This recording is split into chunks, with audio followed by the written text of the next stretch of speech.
സ്തോത്രം. ദൈവത്തിൻ്റെ അതിപരിശ്രാമം വാഴ്ത്തപ്പെടുമാറാകട്ടെ.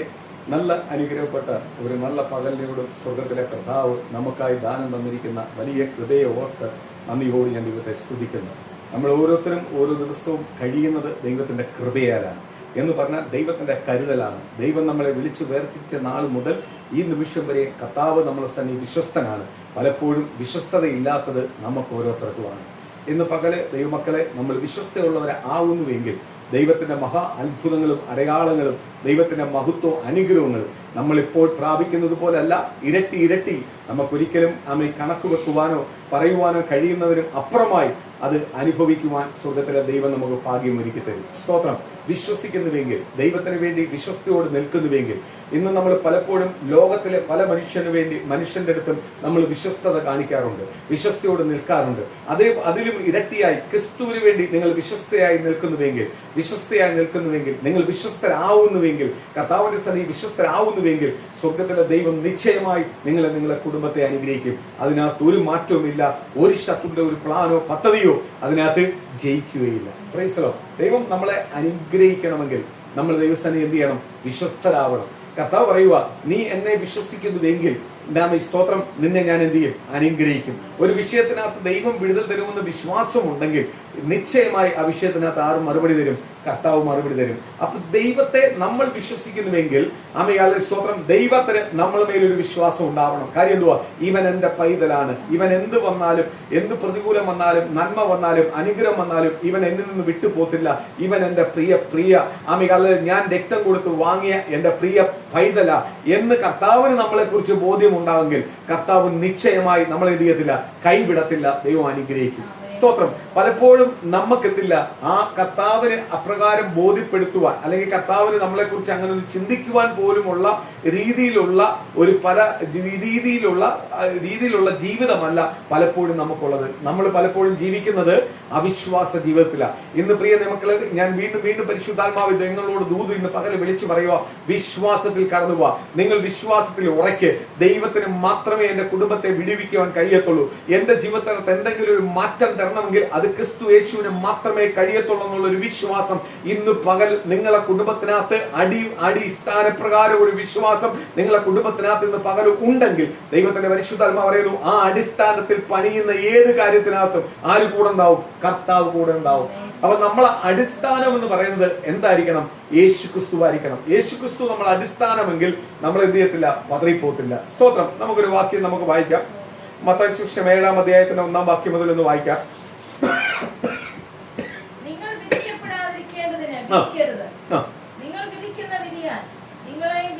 കണ്ടോ? നിങ്ങൾ വിധിക്കപ്പെടാതിരിക്കേണ്ടതിന് നിങ്ങൾ എന്ത് ചെയ്യല്ലേ?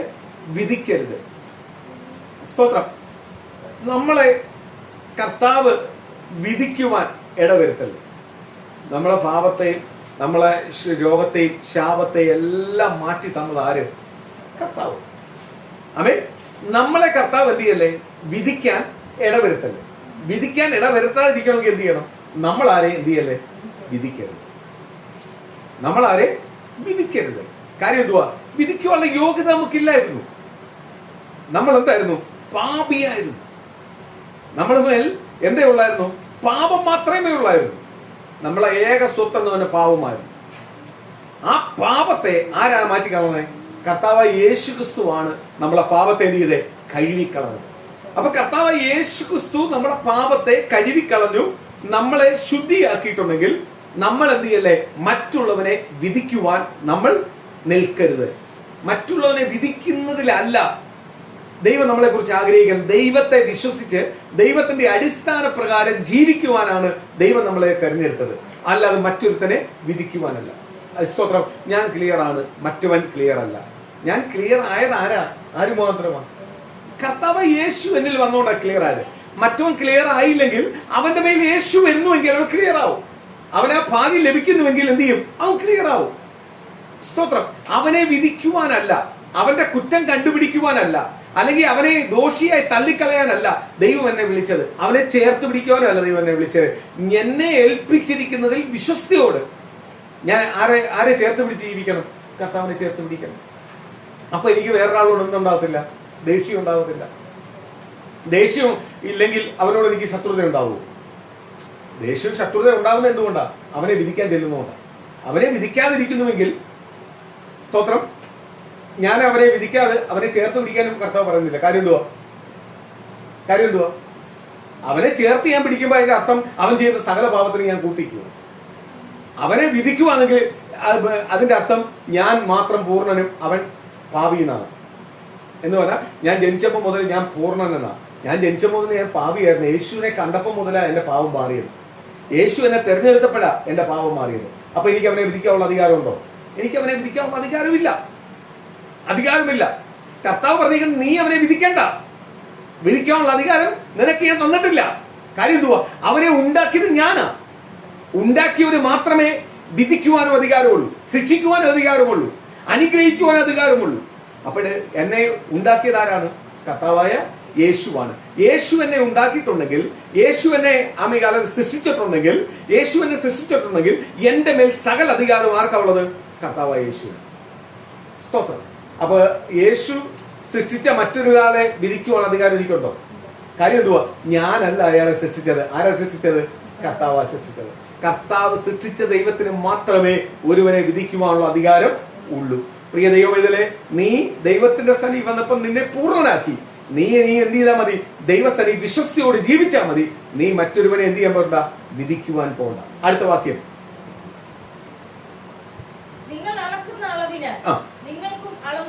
കേട്ടോ, നിങ്ങൾ അളക്കുന്ന അളവിനാൽ നിങ്ങൾക്ക് എന്ത് ചെയ്യും? അളന്ന് കിട്ടും. അതിന്റെ കാര്യം എന്തുവാ? നിങ്ങൾ ചെയ്യുന്നതിന്റെ രീതിയിലുള്ള പ്രതിഫലമായിരിക്കും ആർക്ക് കിട്ടുന്നത്? നമുക്ക് ലഭിക്കുന്നു. നമ്മൾ ദൈവത്തെ എത്രകാലം വിശ്വസിക്കുന്നു, നമ്മൾ എത്രകാലം ദൈവത്തിന് വേണ്ടി മാറുന്നു, അപ്രകാരമായിരിക്കും ആര് നമ്മളെ അനുഗ്രഹിക്കുന്നത്? കർത്താവ് നമ്മളെ അനുഗ്രഹിക്കുന്നത്. സ്തോത്രം. നമ്മൾ എപ്രകാരം കർത്താവിന് വേണ്ടി മാറാൻ ആഗ്രഹിക്കുന്നു, കർത്താവിന് വേണ്ടി നിൽക്കാൻ ആഗ്രഹിക്കുന്നു, അപ്രകാരമായിരിക്കും ആരനുഗ്രഹിക്കുന്നത്?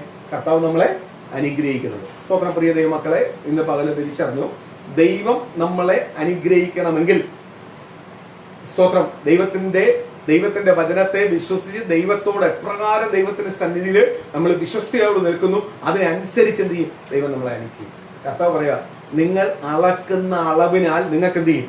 അളന്ന് കിട്ടും. ഞാൻ ദൈവത്തെ വിശ്വസിച്ച് ദൈവത്തിന്റെ നാമത്തിൽ സ്വന്തം യേശുവായി സ്വീകരിച്ച് ക്രിസ്തുവിന്റെ പൈതലായിട്ടും ഞാൻ ലോകപ്രകാരം ജീവിക്കുവാൻ ആഗ്രഹിക്കുന്നുവെങ്കിൽ എനിക്ക് എന്ത് കിട്ടത്തില്ല? ദൈവത്തിന്റെ വാക്തത്വവും നന്മയും ലഭിക്കത്തില്ല. ലോകപ്രകാരമുള്ളത് ലഭിക്കത്തുള്ളൂ. ലോകപ്രകാരം എന്ന് പറഞ്ഞാൽ എന്തുവാ? ലോകം പാപമാണ്. അപ്പൊ പാപത്തിൽ നിന്നുള്ള ശിക്ഷയെ എനിക്ക് എന്ത് ചെയ്തിട്ടുള്ളൂ? ലഭിക്കത്തുള്ളൂ. ഞാൻ സ്വർഗത്തെ കണ്ട് ദൈവത്തിന് വേണ്ടി ജീവിക്കുന്ന ഒരു വ്യക്തിയാണെങ്കിൽ എന്റെ അനുഗ്രഹം എവിടുന്നാ വരുന്നത്? സ്വർഗത്തിൽ നിന്നാണ് വരുന്നത്.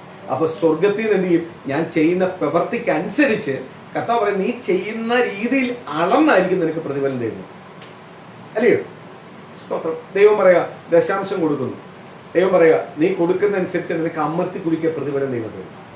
അതെന്തുവാ? നീ ആർക്ക് കൊടുക്കുക? ദൈവത്തിന് കൊടുക്കുക. ദൈവത്തിന് കൊടുക്കുമ്പോൾ എപ്പോഴും എന്തുണ്ട്? പ്രതിഫലം ഇരട്ടിയ. പക്ഷെ ലോകപ്രകാരം ജീവിക്കുവാണെങ്കിൽ നമുക്ക് എന്ത് ചെയ്യും? നമ്മൾ ദൈവസ്ഥനെ എങ്ങനെ വിശ്വസ്തയോട് നിൽക്കുന്ന അങ്ങനത്തുള്ള അനുഗ്രഹം നമുക്ക് കിട്ടത്തുള്ളൂ. ലോകപ്രകാരമായി നിൽക്കുന്നെങ്കിൽ അതിനുള്ള അളന്നുള്ള ശിക്ഷയെ ആർക്ക് കിട്ടും? നമുക്ക് കിട്ടും. നമ്മൾ അളക്കുന്ന അളവിനാൽ എന്തു ചെയ്യും? നമ്മളെ പ്രവർത്തിക്ക് അനുസരിച്ചുള്ള ശിക്ഷയായാലും നന്മയായാലും ആര് തരും? ദൈവം തരും. നമ്മൾ അളക്കുന്ന അളവിനാൽ തന്നെ ആര് തരും? ദൈവം തരും. അടുത്ത വായിക്കാം.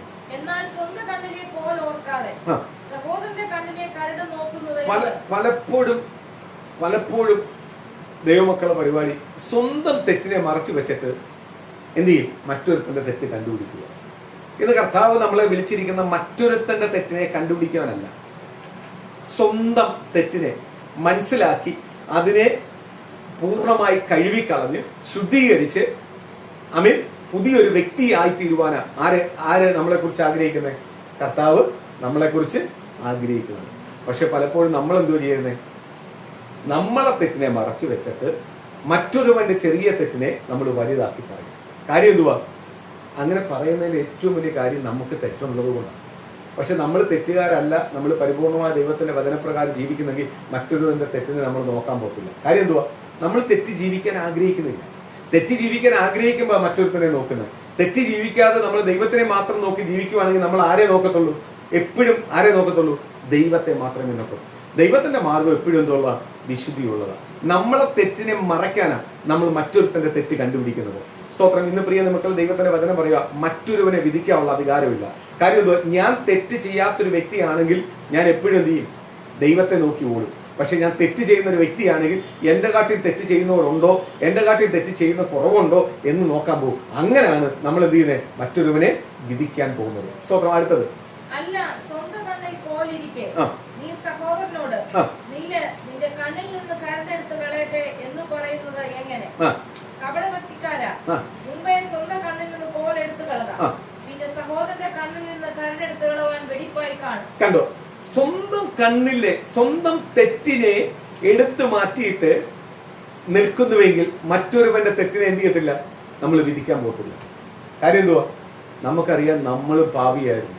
നമ്മളെ യേശു വന്നതുകൊണ്ടാണ്, അല്ലെങ്കിൽ യേശുവിനെ അറിയാൻ നമുക്ക് ഭാഗ്യം ലഭിച്ചത് കൊണ്ടാണ്, യേശു നമ്മളെ ഉള്ളിലേക്ക് വന്നത് കൊണ്ടാണ് എന്ത് ചെയ്യാൻ പറ്റിയത്? നമുക്ക് മാറാൻ പറ്റിയത്. അല്ലായിരുന്നെങ്കിൽ നമ്മളും എന്ത് ചെയ്തേനെ? മറ്റൊരുവനെ പോലെ, അല്ലെങ്കിൽ ലോകപ്രകാരം ജീവിക്കുന്നവനെ പോലെ ഒരു വ്യക്തിയായിരുന്നു നമ്മൾ. അപ്പോൾ മറ്റൊരുവനെ നമുക്ക് വിധിക്കാൻ പറ്റുമോ? അവൻ യേശു അറിഞ്ഞായിരുന്നെങ്കിൽ, അവൻ യേശുവിനെ യഥാർത്ഥമായി അറിയേണ്ട രീതി അവൻ യേശുവിനെ അറിഞ്ഞായിരുന്നെങ്കിൽ അവൻ എന്താവത്തില്ലായിരുന്നു? പാപിയായി തീരത്തില്ലായിരുന്നു. സ്തോത്രം. അപ്പൊ കർത്താവ് പറയുക, മറ്റൊരുവനെ വിധിക്കരുത്. സ്വന്തം കണ്ണിലെ കരട് വെച്ചിട്ട്, സ്വന്തം കണ്ണിൽ വലിയ കോല് വെച്ചിട്ട് മറ്റൊരുവന്റെ കണ്ണിലെ സ്തോത്രം കരടെടുക്കാൻ പോകരുത് എന്ന് പറഞ്ഞാൽ, നിന്റെ വലിയ തെറ്റ് നിന്റെ വെച്ചിട്ട് മറ്റവന്റെ ചെറിയ തെറ്റിന് നീ ചൂണ്ടിക്കാണിക്കാൻ പോകരുത്. ഇതൊന്നും ദൈവമക്കൾക്ക് ചേർന്നതല്ല. ഇന്നെന്നാൽ ഭൂരിപക്ഷം ദൈവമക്കളും മറ്റൊരുവന്റെ തെറ്റിനെ ചൂണ്ടിക്കാണിച്ചിട്ട് സ്വന്തം തെറ്റിനെ മറച്ചു വെക്കുക. ഇന്ന് പ്രിയ മക്കളെ, നമ്മൾ മറ്റൊരാളെ വിധിക്കാനോ അല്ലെങ്കിൽ മറ്റുള്ള കാര്യങ്ങൾ ചെയ്യാനോ വന്നതല്ല. കാര്യം എന്തുവാ? ഈ ലോകം ഉണ്ടാക്കിയത്, അല്ലെങ്കിൽ ഈ ഭൂമി ഉണ്ടാക്കിയത്, അല്ലെങ്കിൽ ഇതിനകത്തുള്ളതിന്റെ എല്ലാ അധികാരി എന്ന് പറഞ്ഞാൽ അത് കർത്താവായ യേശുവാണ്. അപ്പൊ യേശുവിന് മാത്രമേ ഒന്നിനെ വിധിക്കുവാനോ നശിപ്പിക്കുവാനോ കളയുവാനോ കഴിയത്തുള്ളൂ. അല്ലാതെ നമ്മൾ ദൈവത്തിന്റെ സൃഷ്ടിയാണ്, ദൈവത്തിന്റെ കൈയാൽ സൃഷ്ടിക്കപ്പെട്ട വെറും സൃഷ്ടിയാണ്. അപ്പൊ നമ്മളെ തെറ്റിനെ കഴുകിക്കളഞ്ഞ്, നമ്മളെ തെറ്റിനെ സ്തോത്രം മനസ്സിലാക്കി ആ തെറ്റിന്ന് മാറി നമ്മൾ ദൈവത്തിന്റെ പൈതലായി ജീവിക്കുവാനാണ് ആരാഗ്രഹിക്കുന്നത്?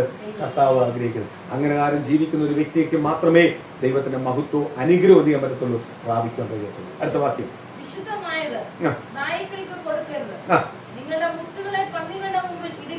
ഞാന് ചിലപ്പോ എല്ലാം പറയാറുണ്ട്. നിങ്ങൾക്ക് കിട്ടിയിരിക്കുന്ന വിലയേറിയ സ്വത്താണ് ആര്? കർത്താവായ യേശു. കർത്താവായ യേശുവിനെ അംഗീകരിക്കാത്തവൻ, അല്ലെങ്കിൽ കർത്താവായ യേശുവിനെ കീഴ്പ്പെടാത്തവൻ, കർത്താവായ യേശുവിനെ അനുസരിക്കാത്തവന്റെ അടുത്തോട്ട് പോയി ചെന്ന് നിങ്ങൾക്ക് കിട്ടിയിരിക്കുന്ന വിശേഷമായ വസ്തുക്കൾ എന്ത് ചെയ്യല്? ദൈവത്തിന്റെ വചനം പറയുക. എന്തു പറയുക? ലോകപരമായി ജീവിക്കുന്ന, പൈശാചികമായി ജീവിക്കുന്നവനെ വിളിക്കുക, നായ്ക്ക് ഇട്ടുകൊടുക്കരുത്. എന്നിട്ട് പറയാ, പന്നിക്കൂട്ടത്തിലേക്ക് ഇട്ടുകൊടുക്കരുത്. എന്തുവാ? സ്തോത്രം. നിങ്ങൾക്ക് കിട്ടിയിരിക്കുന്ന വിലയേറിയ മൂത്തിനെ എന്ന് പറഞ്ഞാൽ, ദൈവം നിങ്ങൾക്ക് തന്നിരിക്കുന്ന ദൈവത്തിന്റെ വചനത്തെ അനുസരിക്കുന്നതും ദൈവത്തിന്റെ വചനത്തെ കീഴ്പ്പെടുന്നവരും ദൈവത്തിന്റെ വചനപ്രകാരം ജീവിക്കുന്ന വ്യക്തിക്ക് മാത്രമേ നിങ്ങൾ ആത്മീയ വർധനവ് പറഞ്ഞു കൊടുക്കാവൂ. എന്ന് പറഞ്ഞാൽ പ്രാർത്ഥിക്കാവൂ, അല്ലെങ്കിൽ ആത്മീയ വർധനവ് വെളിപ്പെടുത്തി കൊടുക്കാവൂ, വചനത്തെ വെളിപ്പെടുത്തി കൊടുക്കാവൂ. അത് ഏറ്റെടുക്കുന്നവരും അനുസരിക്കുന്നവരും മാറുന്നവരും. അല്ലാതെ ഇതിനെ തറുതല പറഞ്ഞ് ഇതിനോട് മാറാത്തവരും അനുസരിക്കാത്തവരും നിങ്ങൾക്ക് കിട്ടിയിരിക്കുന്ന വിലയേറിയ ദൈവത്തിന്റെ വാഗ്ദത്തങ്ങളെ, ദൈവത്തിന്റെ വചനത്തെ, ദൈവത്തിന്റെ ദൂതുകളെ നിങ്ങൾ എന്ത് ചെയ്യല്ലേ? ഇട്ടുകൊടുക്കരുത്. ആമേൻ. ദൂത് അറിയാത്തവന് എന്നോട് പരിശുദ്ധാത്മാവ് ദൂത് പറഞ്ഞിട്ടുണ്ട്, ആ ദൂത എന്റെ കുടുംബത്തിനകത്ത് നിറവേറിക്കൊണ്ടിരിക്കുന്നത് എന്ന് പറയുന്നവൻ, ആമേൻ, ദൂതിനെ ഏറ്റെടുക്കാത്തവൻ, ദൂതിനെ മനസ്സിലാക്കാത്തവന്റെ അടുത്ത് ഈ ദൂതിനെ പറ്റി പറഞ്ഞാൽ അവൻ ഏറ്റെടുക്കൂ? ഇല്ല. അവൻ എപ്പോഴും എന്ത് ചെയ്യും? ഇതിന് റിബലാട്ടം നിൽക്കുന്ന, ഈ റിബലാട്ടം നിൽക്കുന്നവനെ ആർക്ക് വേണ്ട? ദൈവത്തിന് വേണ്ട. നിനക്ക് കിട്ടിയിരിക്കുന്ന വിശിഷ്ടമായ ദൈവത്തിന്റെ മുത്ത്. അതുകൊണ്ടാണ് പറയുന്നത്, പ്രാർത്ഥന എന്ന് പറഞ്ഞാൽ എല്ലാവർക്കും കയറി അങ്ങ് പ്രാർത്ഥിക്കാനുള്ളതല്ല. പ്രാർത്ഥന ഏറ്റവും വിശിഷ്ടമായ ഒരു കൃപാവരമാണ്. ദൈവം തന്നിരിക്കുന്ന വലിയൊരു കൃപാവരമാണ്. ആരുമായിട്ട് സംസാരിക്കുന്ന, ദൈവവുമായി ഇടപെടുന്ന എന്ന് പറഞ്ഞാൽ, പ്രാർത്ഥിക്കുന്ന ഒരു വ്യക്തിക്ക് ദൈവത്തിൽ വിശ്വാസം ഉണ്ടായിട്ടാണ് പ്രാർത്ഥിക്കുന്നത്. വിശ്വാസം ഇല്ലെങ്കിൽ പ്രാർത്ഥിക്കൂ? ദൈവത്തിൽ, കർത്താവായ യേശുവിൽ അവൻ വിശ്വസിക്കുന്നത് കൊണ്ടാണ് അവൻ എന്ത് ചെയ്യുന്നത്? പ്രാർത്ഥിക്കുന്നത്. അല്ലയോ? അവന് പ്രാർത്ഥിക്കാൻ കഴിയുന്നത്. വിശ്വാസം ഇല്ലാത്തവൻ പ്രാർത്ഥിക്കൂ? വിശ്വാസം ഇല്ലാൻ പ്രാർത്ഥിച്ചിട്ട് ഒരു കാര്യമില്ല. കുറെ വാക്കുകൾ ചെലവഴിക്കുന്ന അല്ലാതെ ഒരു കാര്യവുമില്ല. പക്ഷെ യേശു ക്രിസ്തുവിൽ വിശ്വസിക്കുന്നവൻ പ്രാർത്ഥിച്ചാൽ മറുപടിയാ. അപ്പൊ നിങ്ങൾ ദൈവത്തിന് വിലയുള്ളതിന് വേണ്ടിയാണ് എന്ത് ചെയ്യണ്ടേ?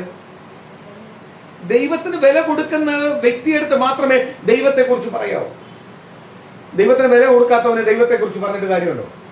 അതുകൊണ്ട് പറഞ്ഞു, നിങ്ങൾക്ക് കിട്ടിയിരിക്കുന്ന വിലയേറിയ മുത്തന് എന്ന് പറഞ്ഞാൽ, നിങ്ങൾക്ക് കിട്ടിയിരിക്കുന്ന ഈ വിളിയെ, തെരഞ്ഞെടുപ്പിനെ നിങ്ങൾ ആദ്യം മനസ്സിലാക്കിയിട്ട് നിങ്ങൾ ആ ദൈവത്തിന് വേണ്ടി ജീവിക്കുക.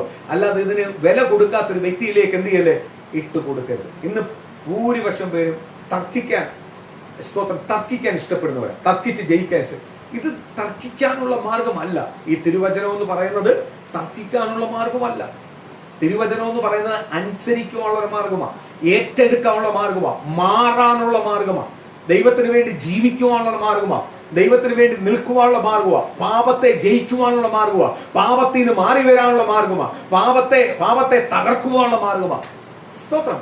ഒരിക്കലും ഇത് എന്തിനുള്ളതല്ല, മത്സരിക്കുവാനുള്ളതല്ല, തർക്കിക്കുവാനുള്ളതല്ല. കർത്താവായ യേശുവിനെ ഒരിക്കലും തർക്കിക്കുവാൻ വേണ്ടി ഉപയോഗിക്കല്ലേ, തർക്കിക്കുവാനും മത്സരിക്കുവാനല്ല. കർത്താവായ യേശുവിനെ ഒരിക്കലും എന്ത് ചെയ്യല്ലേ, നിങ്ങൾ പരീക്ഷിക്കരുത്. നിങ്ങൾക്ക് തന്നിരിക്കുന്ന കൃപാവരങ്ങളെ നിങ്ങൾ പരീക്ഷിക്കരുത്. നിങ്ങൾ അതിനെ കീഴ്പ്പെടുകയും അനുസരിക്കുകയും ഏറ്റെടുക്കുവാനുമാണ് ദൈവം നിങ്ങൾക്ക് ഈ കൃപാവരത്തെ തന്നിരിക്കുന്നത്. അടുത്ത വാക്യം.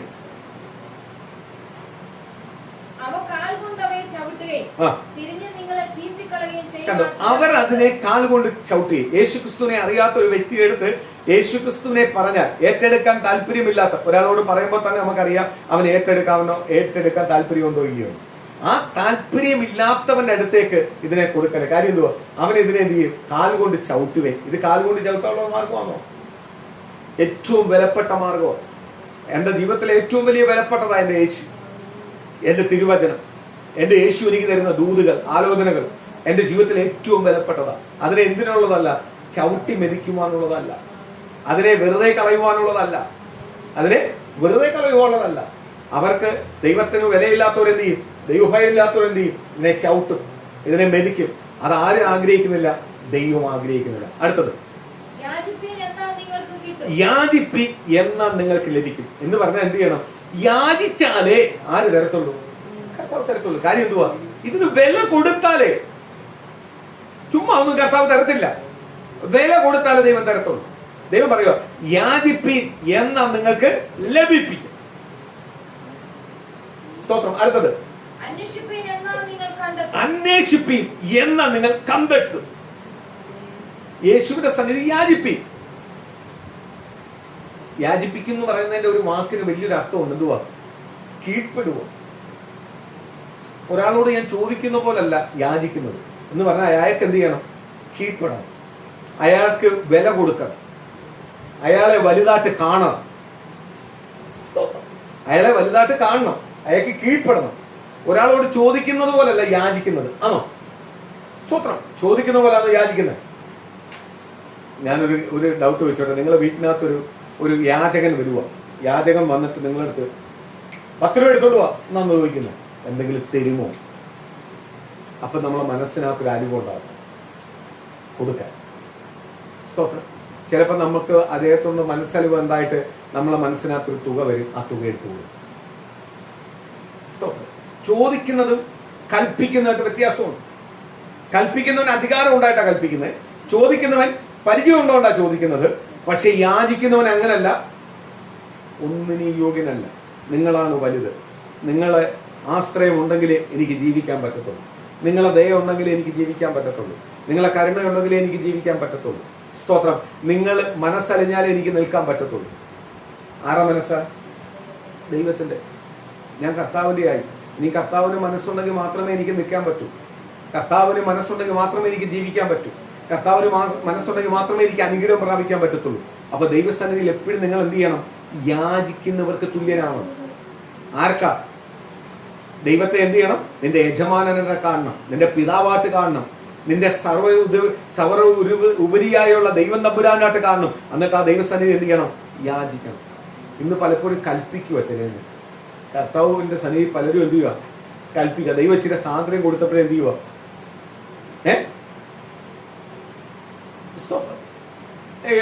ചിലർ പറയത്തില്ലേ, ചിലവരെ ഇരുട്ടം തരത്തിരുത്തണം. കറക്റ്റ് കാര്യമാണ്. സ്തോത്രം. എൻ്റെ വീട്ടില് അല്ലെങ്കിൽ എനിക്കൊരു വലിയ സ്ഥാപനം ഉണ്ടെന്നിരിക്കട്ടെ. ആ സ്ഥാപനത്തിൽ ജോലിക്കാരെ ഞാൻ തോളെ കൈയിടാൻ നിന്ന് കഴിഞ്ഞാൽ അവര് എന്ത് ചെയ്യും, എനിക്ക് ബഹുമാനം തരത്തില്ല, തരുമോ? എന്നെ റെസ്പെക്ട് ചെയ്യൂ? എന്റെ വാക്കിന് വില വരുമോ? സ്തോത്രം. ഞാൻ ഇന്നത് ചെയ്യാൻ പറഞ്ഞാൽ അവർ ചെയ്യാൻ വേണ്ടി തയ്യാറായിരിക്കുക. ആ സമയത്ത് അവരുടെ തോളെ കയറ്റി അവർ പറയും, ഞാനത് പിന്നെ ചെയ്യാന്ന് പറയും, എക്സ്ക്യൂസുകൾ പറയും, ഇല്ലയോ? പറയത്തില്ലേ? അപ്പൊ ഇരുത്തന്റെ അടുത്ത് ഇരുത്തുവാണെങ്കിൽ അവരെന്ത് ചെയ്യും? നമ്മളെ റെസ്പെക്ട് ചെയ്യും, ബഹുമാനിക്കും. നമ്മൾ പറയുന്നതെല്ലാം എന്ത് ചെയ്യും? അവർ ചെയ്യും. അപ്പൊ യാചിക്കുമ്പോൾ തരാൻ കഴിവുള്ളവന് നമ്മളെ ഭരിക്കുവാനുള്ള അധികാരവും ഇല്ലയോ? തരാൻ കഴിവുള്ളവന് ഭരിക്കാൻ, എന്റെ കാര്യങ്ങളെല്ലാം എനിക്ക് നടത്തി തരുവാൻ കഴിവുള്ള ഒരാൾക്ക് എന്നെ എന്ത് ചെയ്യാൻ പറ്റും? ഭരിക്കുവാനും കഴിയും. ആ ആളുടെ പേരാണ് ദ നെയിം ഓഫ് ജീസസ്. എന്റെ യേശുവിനെ എന്റെ ജീവിതത്തിൽ എന്തും തരുവാൻ കഴിയത്തുള്ളൂ. അപ്പൊ എന്റെ ജീവിതത്തിനകത്ത് ഭരിക്കുവാനും ആർക്കേ കഴിയത്തുള്ളൂ? യേശുവിനെ മാത്രമേ. അല്ലാത്തൊരു വ്യക്തിക്ക് എന്നെ ഭരിക്കാൻ ഉള്ള അധികാരം ഇല്ല. എന്നെ ഭരിക്കാൻ അധികാരമുണ്ടെങ്കിൽ അത് ആർക്കേ കഴിയത്തുള്ളൂ? യേശുവിന് മാത്രമേ കഴിയത്തുള്ളൂ. യേശുവിന് മാത്രമേ കഴിയത്തുള്ളൂ. എന്നെ ഭരിക്കണമെങ്കിൽ അത് യേശുവിന് മാത്രമേ കഴിയത്തുള്ളൂ. സ്തോത്രം. എന്റെ മേൽ അധികാരമുള്ളത് ആർക്കാ? യേശുവിന് മാത്രമേ ഉള്ളൂ. കാര്യം എന്തുവാ? എന്റെ പാപവും ശാപവും മാറ്റി തന്നത് ആരാ? കർത്താവ്. അപ്പൊ ആ കർത്താവ് യേശുവിന് മാത്രമേ എന്നെ ഭരിക്കുവാനുള്ള അധികാരമുള്ളൂ. ഞാനെപ്പോഴും കീഴ്പ്പെടേണ്ടത് ആരെയാ? എന്നെ ഭരിക്കുന്നവനാണ് ഞാൻ കീഴ്പ്പെടേണ്ടത്. എന്നെ ഭരിക്കുന്ന വ്യക്തികൾക്കാണ് ഞാൻ കീഴ്പ്പെടുന്നത്. സ്തോത്രം. ആ വ്യക്തിയോടാണ് ഞാൻ യാചിക്കേണ്ടത്. ആ വ്യക്തിക്ക് മാത്രമേ എന്റെ യാചന നൽകുവാൻ കഴിയത്തുള്ളൂ. ഞാൻ ഒരാളോട് യാചിക്കണമെങ്കിൽ അയാൾക്ക് ഞാൻ യാചിക്കുന്ന വിഷയത്തിനകത്ത് മറുപടി തരാൻ കഴിവുള്ള ഒരു വ്യക്തിയെടുത്തെങ്കിലും ഞാൻ യാചിക്കത്തുള്ളൂ. അല്ല, ചുമ്മാ ഒരാൾക്ക് ഞാൻ യാചിക്കൂ. എന്റെ വിഷയത്തിനകത്ത് മറുപടി തരാൻ കഴിവുള്ള ഒരു വ്യക്തിയെടുത്ത് മാത്രമേ ഞാൻ ചെയ്യത്തുള്ളൂ, യാചിക്കത്തുള്ളൂ. അപ്പൊ ആ കഴിവുള്ളത് ആർക്കാ? കർത്താവ് യേശു. കർത്താവ് പറയുക, യാചിപ്പീൻ എന്നാൽ നിങ്ങൾക്ക് ലഭിപ്പീൻ, അന്വേഷിപ്പീൻ എന്നാൽ നിങ്ങൾ കണ്ടെത്തും. അപ്പൊ യാചിക്കുവാൻ എനിക്ക് സകലം തരുവാൻ കഴിവുള്ളവനെ ഞാൻ എന്ത് ചെയ്യണം? അന്വേഷിക്കണം. എന്റെ സകല വിഷയത്തിനകത്ത് മറുപടി തരുവാൻ കഴിവുള്ളവനെ ഞാൻ അന്വേഷിക്കുന്നുവെങ്കിൽ എനിക്ക് എന്ത് ചെയ്യാൻ പറ്റും? കണ്ടെത്തുവാൻ കഴിയും. അന്വേഷിക്കാതെ ഞാൻ മടിയനായിട്ടിരുന്നാൽ എനിക്ക് ഒരിക്കലും എന്ത് ചെയ്യാൻ പറ്റത്തില്ല? കണ്ടെത്തുവാൻ കഴിയത്തില്ല. എൻ്റെ ദൈവത്തെ ഞാൻ കണ്ടെത്തി കഴിഞ്ഞിട്ട് എൻ്റെ ദൈവം ആരെന്നും ദൈവത്തിന്റെ വലിപ്പം എന്തെന്നും ദൈവത്തിന്റെ മഹത്വം എന്തെന്നും തിരിച്ചറിയുന്ന ഒരു വ്യക്തിക്ക് ഒരിക്കലും എന്ത് ചെയ്യത്തില്ല? തകർച്ച ഉണ്ടാകത്തില്ല. അവൻ എന്ത് ചെയ്യും? ഉയർച്ച ഉണ്ടാകും. കാര്യം എന്തുവാ? ഏത് പ്രതികൂലത്തിന്റെ മധ്യയിലും അവൻ എന്ത് ചെയ്യും? അന്വേഷിക്കും. ആരെ അന്വേഷിക്കും? അവൻ ചോദിച്ചാൽ മറുപടി കൊടുക്കുന്ന കർത്താവിനെ എന്ത് ചെയ്യും? അവൻ അന്വേഷിച്ചുകൊണ്ടിരിക്കും. ആ കർത്താവിലേക്ക് അവൻ വന്നുകൊണ്ടിരിക്കും. അതിനനുസരിച്ച് അവൻ എന്ത് ചെയ്യും? അവന്റെ വിഷയങ്ങൾക്കെല്ലാം എന്ത് ചെയ്യും? കണ്ടെത്തും, മറുപടി ലഭിച്ചുകൊണ്ടിരിക്കും. അടുത്തത് മുട്ടുവിൻ. കണ്ടോ? ആദ്യം യാചിപ്പീൻ, അത് കഴിഞ്ഞിട്ട് പറയാം അന്വേഷിപ്പീൻ, അടുത്തത് പറയുക മുട്ടുവിൻ എന്ന് പറഞ്ഞാൽ നീ മുട്ടേണ്ടത് ആരെടുത്താ? നിനക്ക് പൂർണ്ണമായി മറുപടി തരേണ്ടതുണ്ട്. പലപ്പോഴും നീ മുട്ടുന്നത് ആരെടുത്താ? അല്പം മറുപടി തരുന്നവരുടെ ഫ്രണ്ടിലാണ് നീ പോയി മുട്ടുന്നത്. അതുകൊണ്ടാണ് നിനക്കൊരു വിജയം കിട്ടാതെ പരിഹാസിയായി തീർന്നത്. പൂർണ്ണമായി നിനക്ക് മറുപടി തരുന്ന അവൻ്റെ അടുത്ത് മുട്ടുന്നുവെങ്കിൽ, അവനോട് യാചിക്കുന്നുവെങ്കിൽ, അവന്റെ അടുത്ത് അന്വേഷിക്കുന്നുവെങ്കിൽ നിനക്ക് പരിപൂർണമായി എന്ത് ചെയ്യും? ഒരു മറുപടി ലഭിക്കും. സ്തോത്രം. അടുത്തത് കണ്ടോ? ഈ അന്വേഷിപ്പിനും കണ്ടെത്തുന്നു. ഇതെല്ലാം ഉണ്ടാവണമെങ്കിൽ നമ്മൾ ആദ്യം വായിച്ച വാക്യമുണ്ട്, നമ്മൾ ആരെയും വിധിക്കരുത്, നമ്മൾ മറ്റൊരുത്തന്റെ തെറ്റിനെ ചൂണ്ടിക്കാണിക്കല്ലേ. അല്ലാതെ സ്തോത്രം അല്ലലിയ മറ്റൊരുത്തന്റെ തെറ്റിനെ അല്ല ചൂണ്ടിക്കാണി. നമ്മളെ കുറവുകളെ മനസ്സിലാക്കി നമ്മളെ തന്നെ വിധിച്ച് നമ്മളെ തന്നെ കഴുകി നമ്മളെ തന്നെ ശുദ്ധീകരിച്ച് ജീവിക്കുന്ന ഒരു വ്യക്തിനെ എന്ത് ചെയ്യാൻ പറ്റും? യാചിക്കാൻ പറ്റും. യഥാർത്ഥ യജമാനെ കണ്ടെത്താൻ പറ്റും. എന്നിട്ട് സ്തോത്രം ആ യജമാനെ അന്വേഷിക്കാനും കണ്ടെത്താനും പറ്റും. അടുത്തത് എന്ത് ചെയ്യുമ്പോൾ ആ യജമാനോട് എൻ്റെ വിഷയങ്ങളെ പറയുവാൻ മുട്ടുവാൻ പറ്റും. എൻ്റെ വിഷയത്തിനകത്ത് എന്ത് ചെയ്യും? അപ്പോഴ് അടഞ്ഞു കിടക്കുന്ന വാതിലുകളെ എന്ത് ചെയ്യും? ആ യജമാൻ തുറന്നു തരും. സ്തോത്രം. അടുത്തത്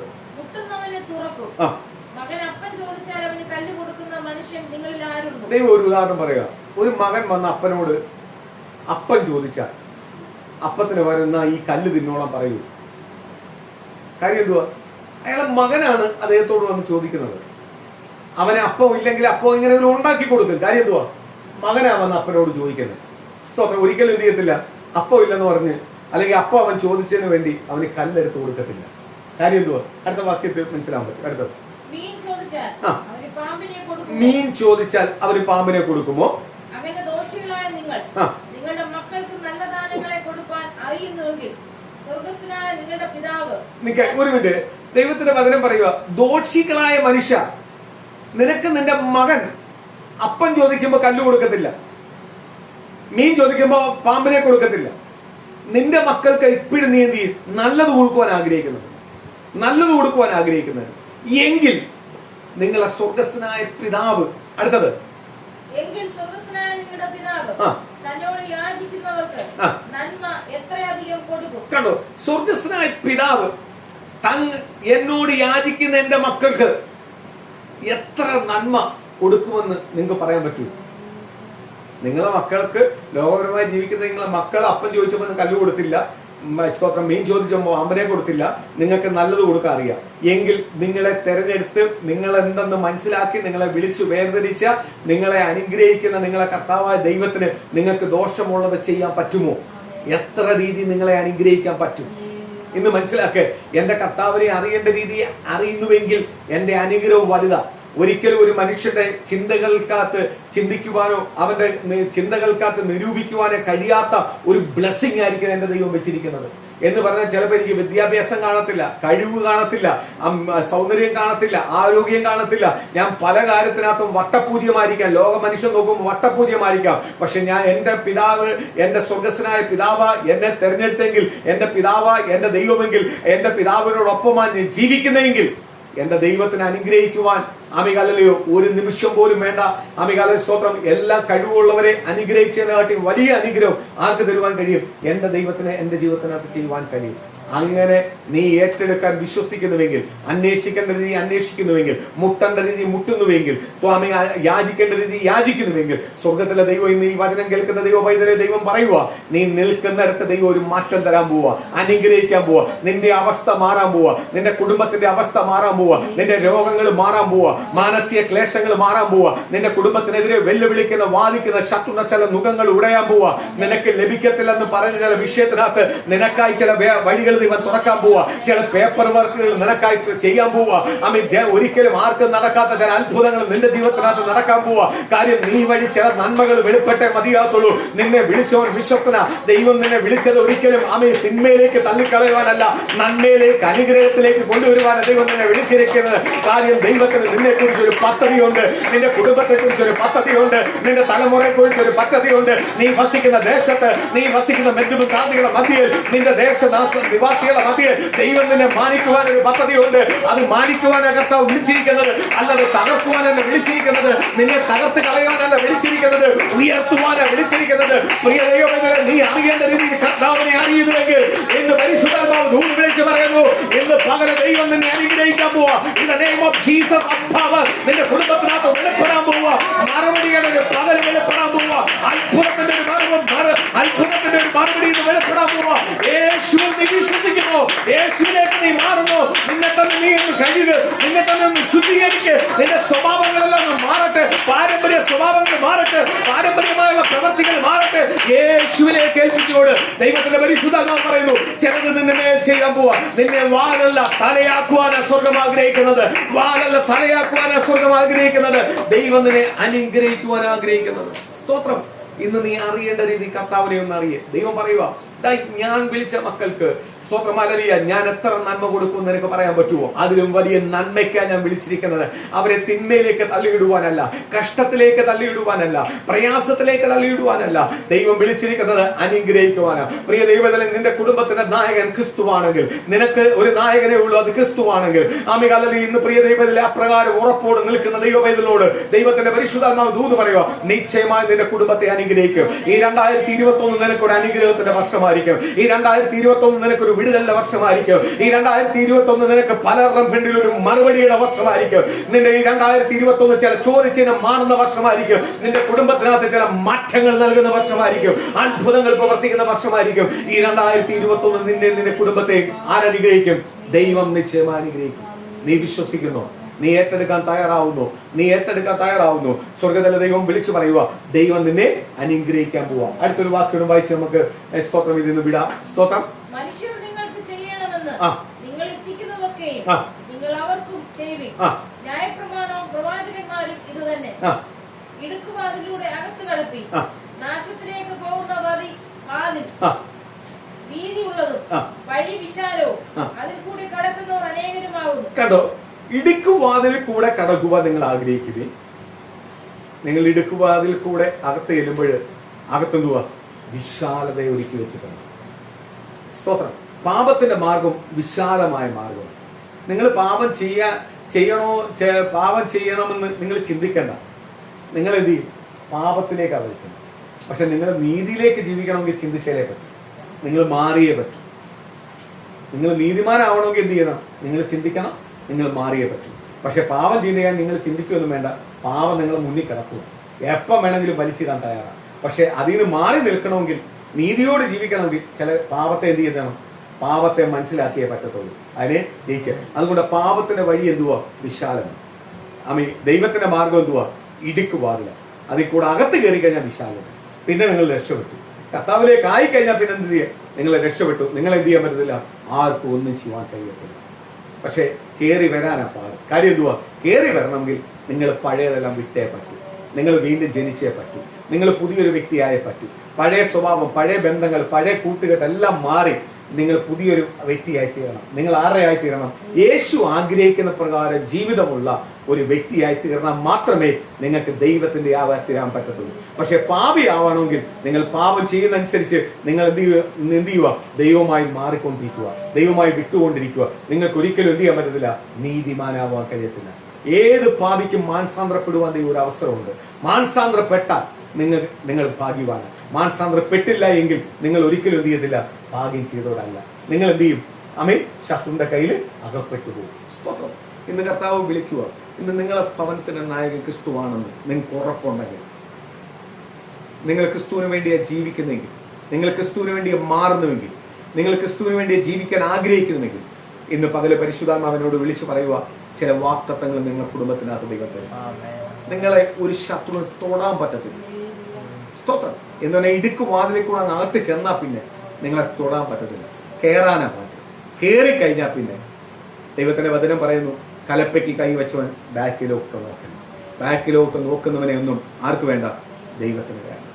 ദൈവത്തിന്റെ പക്ഷത്തിൽ ദൈവത്തെ മുറുകി പിടിച്ച് വിശ്വസിച്ച് ദൈവത്തിന് വേണ്ടി നിൽക്കുന്നുവെങ്കിൽ പരിശുദ്ധാത്മാവ് ദൂത് പറയുന്നു, നിശ്ചയമായി നിങ്ങളുടെ കുടുംബത്തെ ആരനുഗ്രഹിക്കും? ഞാനിപ്പോൾ നിങ്ങൾക്ക് വേണ്ടി പ്രാർത്ഥിക്കാൻ പോകും. കണ്ണുകളടയ്ക്കാം. ദൈവമക്കളെ, ഈ വചനം നിങ്ങളുടെ ജീവിതത്തിൽ പ്രയോജനപ്പെടണം. കർത്താവെ, ഞാൻ കേട്ട ഈ ദൂത്, ഞാൻ കേട്ട വചനം, ദൈവമേ കർത്താവെ, ഈ വചനത്തിന്റെ ഓരോ വാക്യവും എൻ്റെ കുടുംബത്തിനകത്ത് ദൂതായി എനിക്ക് പ്രയോജനപ്പെടണം. ശത്രുവിനെ എനിക്ക് ജയിക്കണം. ഞാൻ തളർന്നു പോകാനല്ല, ഞാൻ തകർന്നു പോകാനല്ല, ഞാൻ തളർന്നു പോകാനല്ല. ഞാൻ യേശുവിന്റെ നാമത്തിൽ ജയിക്കുവാൻ, ജയം പ്രാപിക്കാനാണ്. എനിക്ക് ജയം പ്രാപിച്ചേ മതിയാവും. വാക്തത്വങ്ങൾ പ്രാപിച്ചേ മതിയാവും. ദൂത് പ്രാപിച്ചേ മതിയാവും. ഇന്ന് പ്രിയ ദൈവമക്കളെ, നമ്മൾ പാർശ്വകൊണ്ടിരിക്കുന്ന ഓരോ വ്യക്തിയുടെ മേലും ആ ദൈവസ്ഥാനത്തിൽ നടക്കട്ടെ. ഓരോ വ്യക്തിയെ ദൈവം തൊടട്ടെ. ഓരോ വ്യക്തിയുടെ മേലും അത്ഭുതം ഉണ്ടാവട്ടെ. ഓരോ വ്യക്തിയുടെ മേലും അനുഗ്രഹം ഉണ്ടാവട്ടെ. ഓരോ വ്യക്തിയുടെ മേലും ദൈവത്തിന്റെ സ്നേഹം ഉണ്ടാവട്ടെ. ദൈവത്തിന്റെ കരം തൊടുന്നതിനായി, ദൈവം സ്നേഹിക്കുന്നതിനായി, ദൈവമഹത്വം വെളിപ്പെടുന്നതിനായി, ദൈവം അത്ഭുതം ചെയ്യുന്നതിനായി ഓരോ കുടുംബത്തിനകത്തും ദൈവം ചെയ്യാൻ പോകുന്ന അത്ഭുതങ്ങൾക്കായി, ദൈവം ചെയ്യാൻ പോകുന്ന വിടുതലിനായി, ദൈവം ചെയ്യാൻ പോകുന്ന ആശ്വാസങ്ങൾക്കായി, ദൈവം ചെയ്യാൻ പോകുന്ന സന്തോഷങ്ങൾക്കായി നന്ദി പറയുന്നു. കർത്താവ്, അങ്ങയുടെ കൃപ വെളിപ്പെടട്ടെ. ദൈവമേ, രോഗിയായിരിക്കുന്നവർ, സാമ്പത്തികമായ കടഭാരം അനുഭവിക്കുന്നവർ, മാനസികമായി തകർന്നവർ, ഇവരെല്ലാം ഏൽപ്പിച്ച് പ്രാർത്ഥിക്കുക. ഇന്ന് അവരെല്ലാം ദൈവം തുടർത്ത് കർത്താവ്. അവരെല്ലാം ദൈവം തുടർത്ത് കർത്താവ്. അവരിലെല്ലാം ഒരു മാറ്റം സംഭവിക്കട്ടെ കർത്താവ്. അവരിലെല്ലാം ഒരു അത്ഭുതം സംഭവിക്കട്ടെ കർത്താവ്. ദൈവം ഇന്ന് പ്രാർത്ഥനയ്ക്ക് ആവശ്യപ്പെട്ട ഓരോ കുടുംബത്തിനകത്തും ദൈവത്തിന്റെ കൃപയുണ്ടാവും. ഈ വചനം ഓരോ കുടുംബത്തിനകത്തും പ്രയോജനപ്പെടട്ടെ. ഓരോ കുടുംബത്തിനകത്തും പ്രയോജനപ്പെടട്ടെ. യേശു എന്ന പിതാവിനെ പൂർണ്ണമായി മുറുകി പിടിച്ച് മുന്നോട്ട് പോവാൻ, ദൈവമേ അത്ഭുതങ്ങളെ കാണുവാൻ, ഈ ആഴ്ച വിടുതലുകൾ കാണുവാൻ, രോഗിയായിരിക്കുന്നവർ, വചനം ആഗ്രഹിക്കുന്നവർ, അവരുടെ മേലെല്ലാം വെളിപ്പെടട്ടെ കർത്താവ്. ദൈവം ചെയ്യുന്ന എല്ലാ ഉപകാരങ്ങൾക്കും ഇഷ്ടം. ഓരോ കുടുംബത്തെയും കർത്താവ് അനുഗ്രഹിക്കട്ടെ. പിതാവും പുത്രനും പരിശുദ്ധാത്മാവിന്റെ നാമത്തെ അനുഗ്രഹിക്കും. എല്ലാ പൈശാചിക മനകളും ആത്മാഭിഷേകത്തോട് എല്ലാ പൈശാചിക മണ്ഡലങ്ങളും മാറി ദൈവാത്മാവിന്റെ കരം പോലെ കർത്താവ് അനുഗ്രഹിക്കുന്നതിനായ ഹൃദയാലയം ഒരുക്കട്ടെ. എല്ലാവരെയും അനുഗ്രഹിക്കട്ടെ. യേശുവിന്റെ നാമത്തിൽ അനുഗ്രഹപ്പെട്ട ഒരു നല്ല സമയം ദൈവം ഒരുക്കി തന്നതിനായ സ്തോത്രം. ഇന്ന് നമുക്ക് വേണ്ട അനുഗ്രഹത്തിന്റെ വചനത്തിന്റെ ദൂതെല്ലാം ഇതിനകത്തുണ്ട്. ഇത് ഏറ്റെടുത്ത് യഥാർത്ഥമായി പ്രാർത്ഥിക്കുന്നതിലും ഇതിന്റെ ദൈവത്തിന്റെ നന്മയും അനുഗ്രഹവും നമുക്കിന്ന് പ്രാപിക്കാൻ പറ്റും.